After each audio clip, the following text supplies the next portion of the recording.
성도 여러분 안녕하십니까? 안녕하세요. 오늘 이렇게 아침 일찍 하나님 말씀을 듣기 위해서 오신 여러분들을 환영합니다. 기본교리 아버지 하나님 제3장 두 번째 시간으로 살펴보도록 하겠습니다. 먼저 지난주 했었던 내용 잠시 복습하도록 하겠습니다. 아버지에 대한 전해였죠. 그래서 아버지 우리 구약의 하나님은 신약의 하나님과 다른 분이 아니고 구약의 공통적인 구속의 경륜의 통일성은 신구약 모두에서 당신의 백성의 구원을 위하여 말씀하시고 행동하시는 분은 동일한 하나님이시다. 아들 그리스도를 대리인으로 해서 아버지 하나님의 모습을 우리에게 드러내고 있다. 성부 하나님은 만물의 기원자여 모든 참 신자들의 아버지로 계시되어 있으며 또한 특별한 의미에서 예수 그리스도의 아버지이시다. 그래서 구약 성경에 하나님의 여러 가지 속성 중에서 세 가지를 다루는데요. 첫 번째는 인자하신 하나님이었습니다. 인자하심은 맹목적으로 용서하는 것이 아니다. 공의의 원칙에 의해 인도되는 것이다. 그분의 인자하심을 거절하는 이들은 악에 대한 그분의 형벌을 거둔다.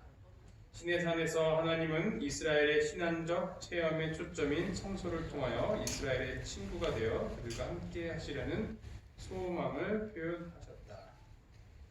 그리고 언약의 하나님이었습니다. 항구적인 관계 맺기를 갈망하시기 때문에 하나님은 노아, 아브라함과 같은 인물들로 더불어 엄숙한 언약을 맺으셨고, 이것은 백성들의 일에 관심을 갖고 계신 인격적인 사랑의 하나님을 보여준다고 하였습니다.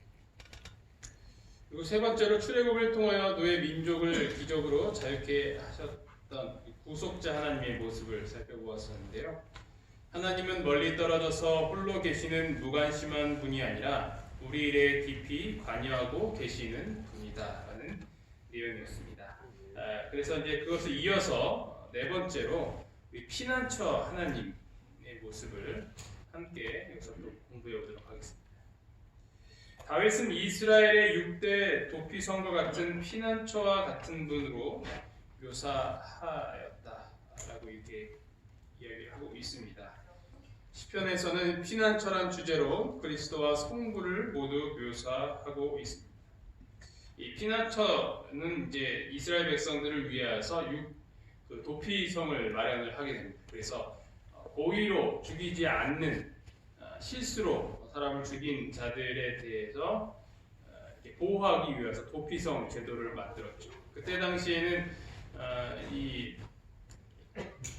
복수 이상의 그 가품을 했던 것이 그때 문화였습니다. 그래서 한 사람을 죽였다 그러면 똑같이 죽이는 게 아니라 가족을 말살하거나, 그래서 구약 성경에 보면 눈에는 눈, 이에는 이라는 그러한 표현은 더 이상의 그렇지만 그 복수를 제한하기 위한 하나님의 그 자비로운 모습이었지, 우리가 현재 오늘날에도 그대로 행해야 되는 그런 가르침은 아닙니다. 하나님은 우리의 피난처시요 힘이시니 환난 중에 만날 큰 도움이시라. 시편 62편 8절에 보면 백성들아 시시로 그를 의지하고 그의 앞에 마음을 토하라. 하나님은 우리의 피난처시다. 그래서 하나님이 우리가 피할 곳, 마치 도피성과 같은 모습으로 이렇게 그려지고 있습니다. 구약 성경에 보면 이 도피성의 위치가 이렇게 총 6가지가 나옵니다. 자세히 보면 그 위치들이 이스라엘 어느 곳에 있든지 다 도달할 수 있는 가까운 거리에 있을 수 있도록 이렇게 적절하게 분배한 것을 보게 되는 것입니다. 그래서 실수로 죽였는데 좀 어떻게 보면 정상첨자까지는 아니더라도 어느 정도 이렇게 감안해 줄 수 있는 부분이 있을 텐데, 괜한 또 다른 살인이 일어나는 것을 방지하기 위해서 이런 도피성 제도를 만들었죠. 그래서 그 복수하려는 사람이 이렇게 용서를 해준다거나 아니면 죽기까지 이 성 안에서 평생 있어야 했었습니다. 그래서 이 사람은 이 구원을 받을 수 있었던 그런 제도였습니다. 그런데 이 도피성의 이름을 보면 이 뜻이 그 이름의 뜻이 재미있습니다. 그 첫 번째는 가데스 거룩하다 라는 뜻인데요. 이런 내용들을 보면 예수님의 그 모습과도 많이 연관되는 것을 보게 됩니다. 그래서 우리를 거룩하게 하여 주시는 예수님의 모습을 볼 수 있고요. 그리고 세겜은 어깨에 짐을 매다라는 뜻이라고 합니다. 십자가에 어깨를 메시고 세상 죄를 지셨던 그 어린 양의 모습. 그리고 헤브론이라는 것은 친구이라는 뜻입니다. 요한복음 15장 14절에 보면 예수님께서 너희가 나의 명하는 대로 하면 곧 나의 친구라고 말씀하셨던 그 말씀이 떠오르게 됩니다. 골라는 기뻐하다입니다. 예수 그리스도의 구속으로 말미암아 우리가 기쁨을 누리는 것을 확인할 수 있습니다. 라못은 높이다, 영광스럽게 하다. 보잘것없는 죄인을 의인으로 높이시고 하나님 앞에서 영광스럽게 하신 예수님의 모습을 확인할 수 있습니다. 그리고 마지막으로 베셀은 요새 혹은 금이나 값진 보석입니다. 예수님은 나의 요새시며 그의 죽으심으로 말미암아 나란 존재가 값진 보석과 같은 존재라는 사실을 선포하는 그런 단어라고 할 수 있습니다. 그래서 이 도피성의 이름과 또 그 역할 이런 모든 것들을 봤을 때 이것은 우리 아버지 하나님을 상징한다고 할 수 있습니다. 두 번째로는 용서하시는 하나님입니다. 다윗은 간음과 살인죄를 범한 후에 자신을 용서해달라고 열렬하게 간구하였습니다. 다윗은 자신의 그 왕의 지위를 이용하여서 충성된 신하를 죽이고 그의 아내까지 범하게 되는 정말 아주 나쁜 죄를 짓게 됩니다. 그는 과연 용서를 받을 수 있을까요? 하나님이여 주의 인자를 따라 내게 은혜를 베푸시며 주의 많은 긍휼을 따라 내 죄악을 지워 주소서. 나를 주 앞에 쫓아내지 마시며 주의 성령을 내게서 거두지 마소서. 그래서 다윗이 정말 그의 죄를 뉘우치고 밤새 울면서 회개하는 모습을 성경에서 확인할 수 있습니다. 그에 대한 시가 이 시편 51편입니다. 그는 하나님은 놀랍도록 인자하시다는 보증에 의하여 위로를 받게 됩니다. 이는 하늘이 땅에서 높음 같이 그를 경외하는 자에게 그의 인자하심이 크심이로다. 동이서에서 먼 것 같이 우리의 죄가를 우리에게서 멀리 옮기셨으니 아버지가 자식을 긍휼히 여긴같이 여호와께서는 자기를 경외하는 자를 긍휼히 여기시나니 이는 그가 우리의 체질을 아시며 우리가 단지 먼지뿐임을 기억하심이로다. 그래서 이러한 죄를 범하였던 다윗도 용서를 받게 됩니다. 혹시 여기 중에 다윗보다 더한 죄를 지으신 분이 계십니까? 이런 자도 용서를 받습니다. 우리는 당연히 용서를 받게 됩니다. 아니 더한 죄를 지어도 그분은 예수님께서는 이미 십자가에서 우리를 용서해 주셨습니다. 그 용서를 받은 죄인은 하나님의 자녀로서 전혀 다른 삶을 살게 되죠. 그것이 바로 하나님의 용서의 힘이며 사랑의 결과인 것입니다. 우리가 그 용서를 받았다는 그런 기쁨을 갖고 또 용서받은 자로서 하나님 앞에서 신실한 삶을 살게 되는 우리 모두가 되기를 간절히 바랍니다. 그 다음으로는 선하신 하나님입니다. 억눌린 사람들을 위해 정의로 심판하시며 줄인 자들에게 먹을 것을 주시는 줄인 자들에게 먹을 것을 주시는 이시로다. 여호와께서는 갇힌 자들에게 자유를 주시는도다.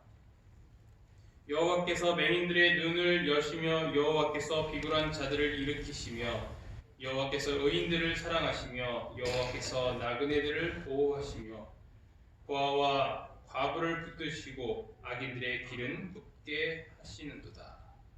그래서 이 여호와께서 하나님께서 이런 압박당하고 가난하고 소외된 자들을 지켜주시고 돌보시는 선하신 하나님을 우리 또한 기억할 수 있습니다. 그 다음으로는 신실하신 하나님입니다. 이 신실하다라는 말은 믿음직스럽고 변함이 없는 것을 말합니다. 이 하나님의 신실하심은 이 하나님의 사랑이 우리의 상황이라든지 그런 것과 상관없이 여전히 변함없이 그 자리를 지키신다. 그 뜻에서 신실한 하나님을 우리는 이야기할 수 있습니다. 이스라엘 백성의 불성실과 배반에 직면해서도 계속 용서하시는 모습을 통해 그분의 무조건적인 사랑의 품성을 계시하는 것입니다. 여호와께서 처음 호세아에게 말씀하실 때 여호와께서 호세아에게 이르시되 너는 가서 음란한 여자를 맞이하여 음란한 자식들을 낳아라. 이 나라가 여호와를 떠나 크게 음란함이라 하시니. 음란한 여인과 어떻게 같이 살아갈 수 있을까요? 그것도 선지자가 말입니다. 그런데 이 하나님께서 선지자에게 창렬한 결혼을 하라고 하시는 것입니다. 하나님은 선지자가 그런 여자와 결혼하고 사랑해야 하는 이런 극단적인 실물 교훈을 통하여서 하나님께서 그 하나님의 백성을 향한 그분의 그 크신 사랑을 묘사하고 있는 것이죠. 하나님은 우상 숭배에 빠지는 음란한 백성들을 지속적으로 용서하시고 사랑해 주시는 것입니다. 이것이 하나님의 무조건적인 사랑이며 신실하신 사랑인 것입니다. 우리가 아무리 죄를 많이 짓고 또 하나님으로부터 돌아선다고 하여도 하나님은 여전히 끝까지 우리가 돌아갈 때까지 우리를 부르시며 우리를 사랑의 손길을 보내주시는 하나님인 것입니다. 그것이 바로 신실한 우리의 하나님입니다. 혹시 우리가 살아가면서 잠시 벗어날 수는 있겠지만 나는 틀렸다, 나는 더 이상 안 되겠다 그렇게 생각하지 마시고 여전히 두 팔 벌려 환영하시는 그 신실하신 하나님의 사랑을 꼭 기억하시기 바랍니다. 아멘. 그렇다고 시험 삼아 이렇게 또 다른 길로 일부러 가실 필요는 없습니다.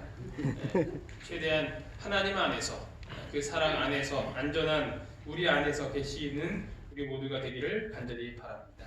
아멘. 이스라엘이 재난 속에 들어가지만 그들의 길을 바로잡고자 하심이었으며 여전히 자비하심으로 감싸 주신 것입니다. 내가 그들의 원수들의 땅으로 끌어갔음을 깨닫고 그 할례 받지 아니한 그들의 마음이 낮아져서 그들의 죄악의 형벌을 기쁘게 받으면 내가 야곱과 맺은 내 언약과 이삭과 맺은 내 언약을 기억하며 아브라함과 맺은 내 언약을 기억하고 그 땅을 기억하리라. 하나님께서 우리에게 고난을 때로는 허락하시는 목적은 우리를 벌하기 위함이 아니라 그분의 사랑으로 돌아오도록 하기 위함인 것입니다. 모든 고난의 원인은 사단에게 있지만 때로는 하나님께서 기이한 섭리로 그 고난을 허락하실 때가 있어요. 왜 그렇게 하실까? 그것은 일단 1차적으로 죄의 결과입니다. 우리의 그런 선택이나 우리의 상황과 상관없이 모든 사람들에게 임하는 그런 고난입니다. 하지만 하나님께서는 그런 고난을 허락하심으로 인하여서 우리를 특별한 길로 인도하실 때가 많이 있다라는 것입니다. 그럴 때 우리는 잠시 멈춰서 생각을 해봐야 됩니다. 혹시 내가 하나님이 원하시는 길을 가지 않음으로 인하여서 내가 이러한 길을 자초하는 것은 아닐까라는 생각을 해볼 수 있게 된다는 것입니다. 세 번째로 하나님은 당신의 백성에게 구속적 자세를 상기시키게 하십니다.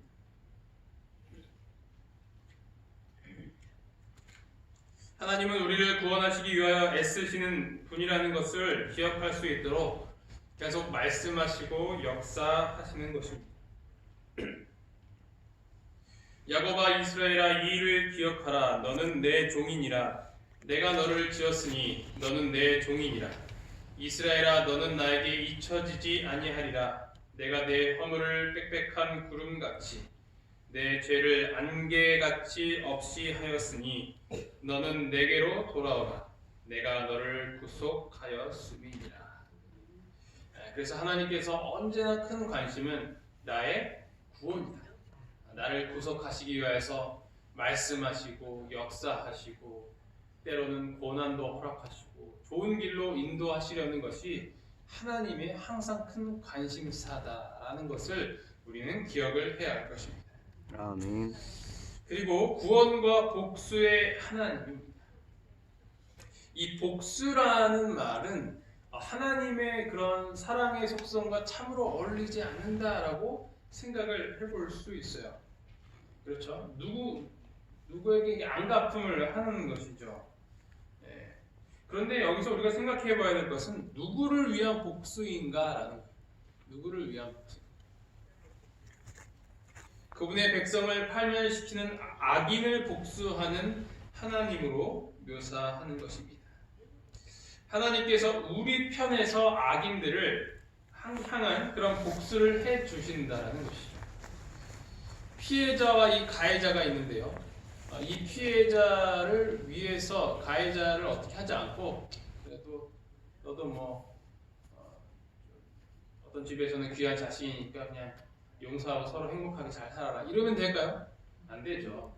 분명히 어떠한 그 형벌이 있어야 되고 분리시켜야 되는 그런 일들이 있어야 됩니다. 이것이 바로 정의라는 것이죠. 마찬가지로 하나님은 그분의 사랑하시는 백성의 그 백성들의 편이 되어 주신다. 그들에게 악을 행하였던 자들을 심판하시는 것이 바로 하나님의 공의라는 것입니다. 그래서 하나님께서는 이 복수를 하신다. 이것은 우리 편에서의 복수인 것입니다. 하지만 하나님께서는 그 악인들을 사랑하시기 때문에 여전히 계속적으로 기회를 주시는 것이죠. 기회를 주시지만 언젠가는 그 심판이 있다는 것을 우리 모두는 기억을 해야 할 것입니다.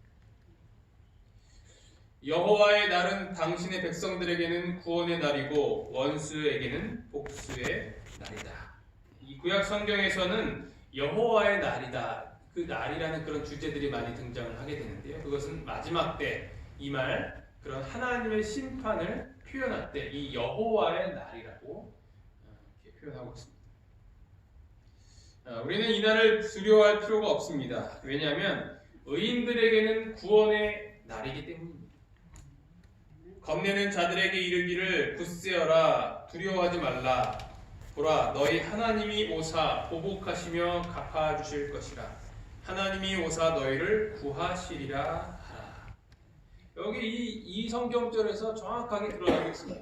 이 심판의 두 가지 일어나는 것이죠. 의인에게는 구원받는 날, 하지만 악인들에게는 심판받는 날이라는 것입니다. 그래서 이 복수는 누구를 위한 심판이냐면 의인을 위한, 악인들을 향한 심판이라는 것입니다. 그래서 우리가 이 심판이라는 것에 대해서 너무 두렵게 생각할 때 이게 이야기하고 있죠. 굳세어라 두려워하지 말라. 심판을 두려워하지 말라라는 그날은 어떤 날이냐면 너희가 구원을 받는 날이기 때문이다 라는 것입니다. 재판날을 가장 기다리는 사람은 누굴까요? 피해자야. 피해자.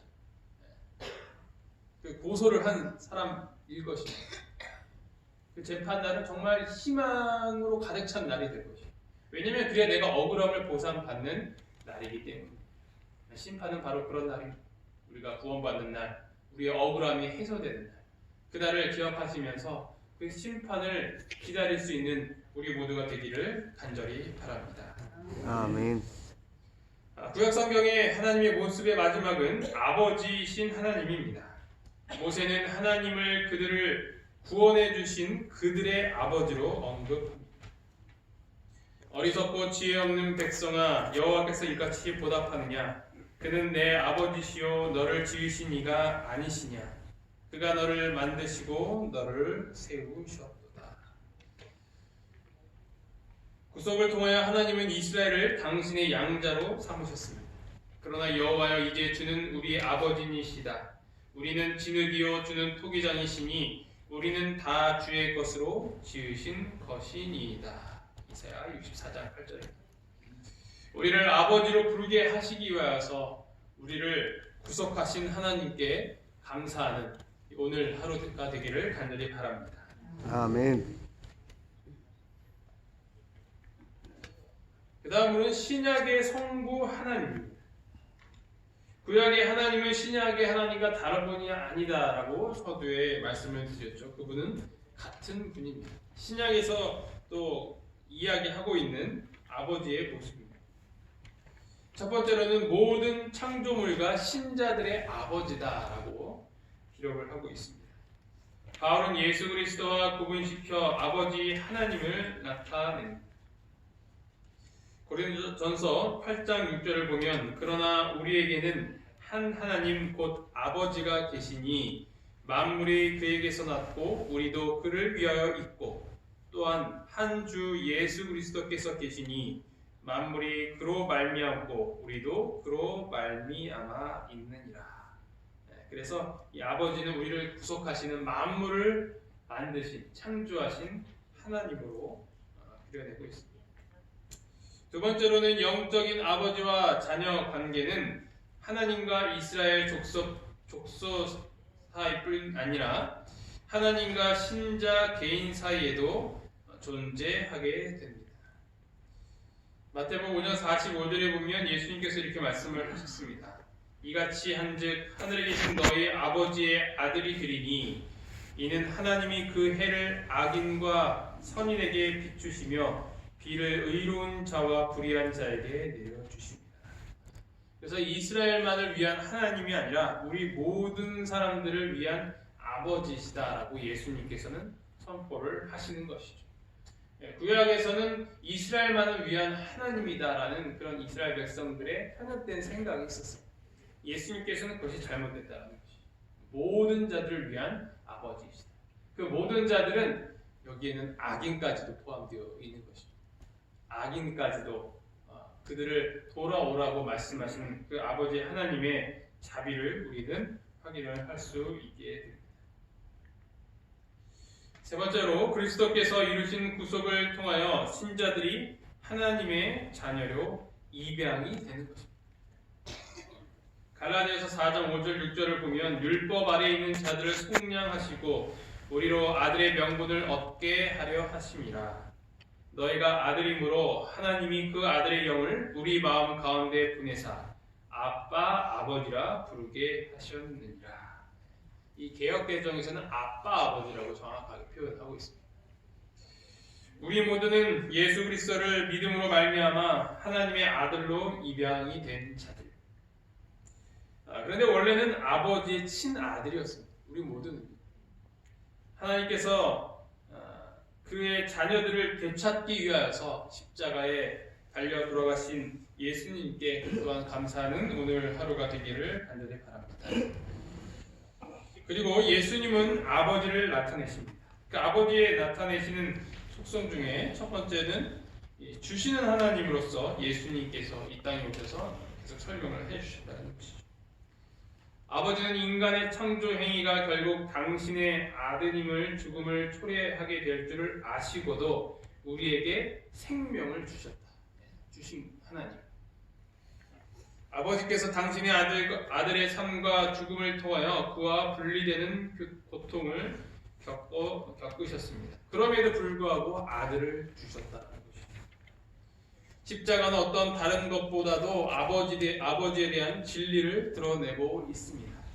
그분이 때로는 심판의 하나님으로서 무서운 하나님처럼 보일 수 있겠지만 그 하나님이 어떤 하나님이세요? 아들을 주신 하나님이라는 것이죠. 유일하신 독생자 하나님을 주셨던 그 아버지라는 것입니다. 그것이 바로 아버지의 사랑이라는 것이죠. 두 번째로는 사랑의 하나님으로서 예수님께서 드러내고 계십니다.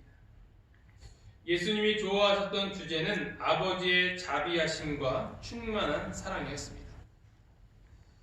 이 땅에서 사랑이 필요한 자들에게 봉사하심으로써 그 아버지의 사랑을 나타내셨습니다.